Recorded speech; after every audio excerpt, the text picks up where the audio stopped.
You're with Julian on the Browner and a review of the Forever Purge, the fifth in the Purge franchise. The Purge is a series of films whose premise is that one night a year, all crime becomes legal and basically people block themselves into secure locations and people caught on the streets are murdered brutally with no comeback. And the police and the ambulance services are away for this period. And the whole thing was created by James DeMonico, who directed most of them, but this time around it's, I think, an unknown director, Everardo Gout. And the production credits include Jason Blum and Michael Bay, so that should tell you something. This one was supposed to be the last in the film, but they've decided already to do a sixth. This one's the Forever Purge, and I think you can probably guess what's coming. I actually liked the last. I think the last one's the only one I've seen the Purge election year, and I actually thought that was pretty decent.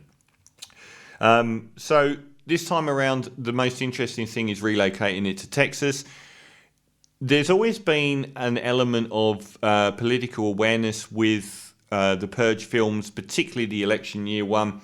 But in a post-Trump world, it was a stroke of genius to relocate this one to Texas and focus on the border and Mexicans. So that was a slam dunk. It was an obvious thing to do, and it's a very clever thing to do. And we get the itinerant farm workers or the Mexicans, and we get the redneck locals, and obviously we know what's coming. And none of the actors in it are famous, so I don't really know who I'm going to be wheeling out here. Well, Ana de la Reguera, I do recognise her, and she has been a few things, but I don't really remember. But this time around, we get a band of people that come together through adversity. So there's a guy that's kind of like the owner of one of the farms where the Mexicans work, and he's pretty racist, but he's also against the Purge. And due to events that conspire at the start or close to the start, he is then beholden to a couple of his Mexican farm workers who saved his life. And he's got a pregnant wife with him and a sister, and they all head off to try and escape these lunatics that are running around trying to murder everyone. And along comes Ana de la Reguera, who is the wife of one of the farmhands. And basically the rest of the movie is kind of like an apocalyptic road trip. I think they massively upped the budget this time around because you get... Before it was kind of on in a set location. This time it's sort of panoramic across Texas, where you get multiple locations in a very apocalyptic city on fire sort of way. But that's where you notice where the money's spent. A lot of it still feels like cheap TV to me watching it.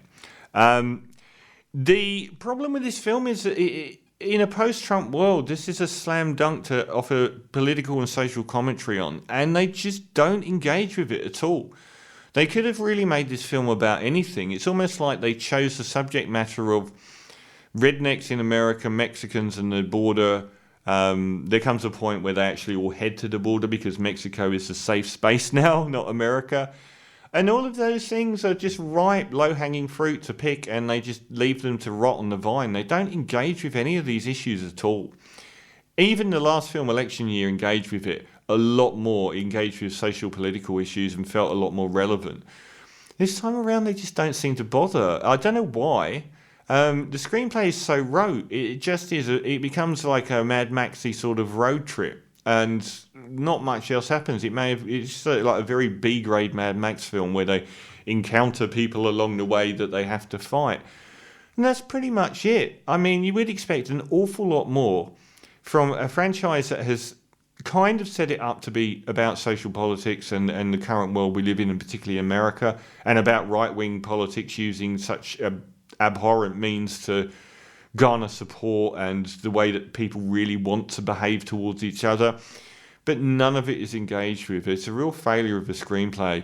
And like I said, even though the wider screen stuff looks like a big Hollywood movie, anytime you're sort of on the ground and up close, it really feels like a 1980s B-grade action flick. And there isn't much in the way of carnage that's memorable either. I thought the cast were fine. They're not asked to do anything, but I thought they were all fine. There was nothing wrong with them particularly. But there was no gnarly violence. There was no memorable shootouts and face-offs. Everything was pretty rote and, like getting a VHS 80s action movie out that wasn't Rambo, that was like American Ninja. American Ninja, that's what you've got here. It's that low down the ladder. Although, actually, the acting is a lot better. At least it's passable on that front. But with such heady themes on display, why not engage with them? I mean, even something as far back as The Day After Tomorrow, I think it was, where they did that seismic shift where the ice age happened in the Northern Hemisphere and millions of Americans had to become refugees in Mexico. That had bite to it. This just sort of says it's happening, but it doesn't really offer any depth or commentary or provocation or polemic on anything at all. It just might as well have happened anywhere else. So I think it is a really big missed opportunity, and I also think that it was barely worth a once through, but all the way through I had this nagging that why aren't you engaging with any of these themes when they're just there in front of you on the screen? Why are you just treating them as though they don't exist? So a failure for me, I'm afraid. It will get you through as a once through. It will provide that level of entertainment, but you're not even going to get memorable, gnarly action at all, really. It's all pretty rote. So the Forever Purge fail for me, a 4 out of 10.